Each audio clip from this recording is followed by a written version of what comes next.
One present here. I am Dr. V. Uma Maheshwari, Assistant Professor of English. Let us see Emily Dickinson's poem, Because I Could Not Stop for Death. First, I will give introduction about the poet. Emily Dickinson was born on 10th December 1830 at Amherst, a small town in America. Emily Dickinson is considered one of the leading 19th century American poets. Her poems were based on her observations. Her poems are noted for mysteries and grandeurs. Emily's favorite subjects were love, life, nature, death, immortality, time, and soul. Let us see the poem, Because I Could Not Stop for Death. Because I could not stop for death, he kindly stopped for me. The carriage held but just ourselves and immortality.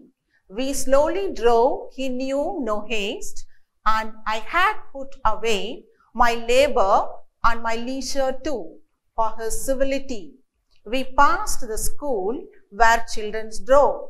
At recess in the ring, we passed the fields of gazing rain. We passed the setting the sun, or rather he passed us.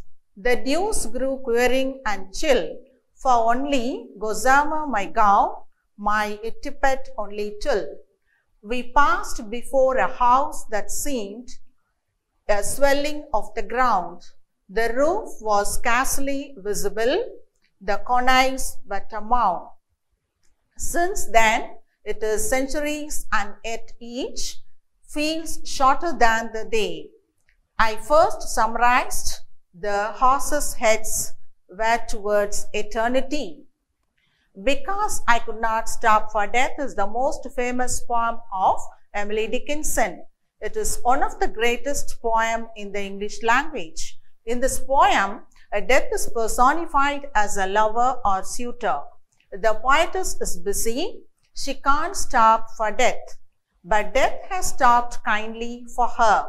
Two characters, death and immortality, are introduced. They come in a chariot.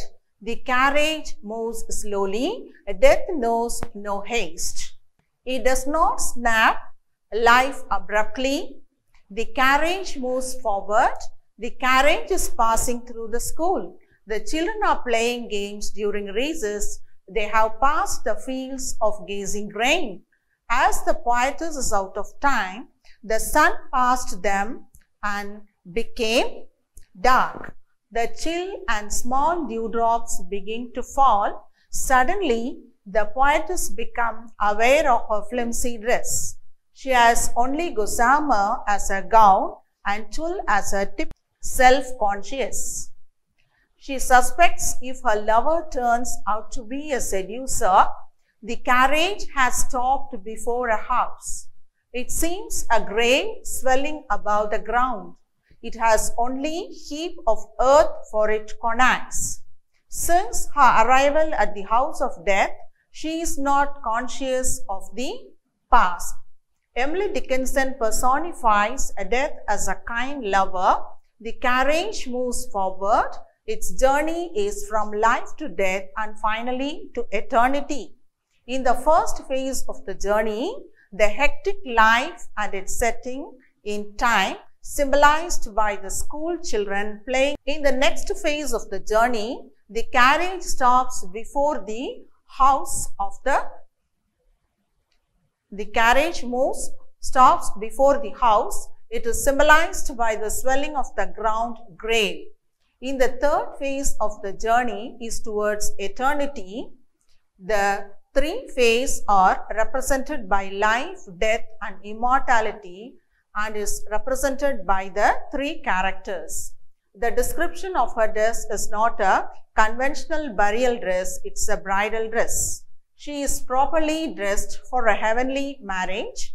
He, that is, the death is the envoy taking her in his carriage to the heavenly altar. She will be married to God eternity. Thank you.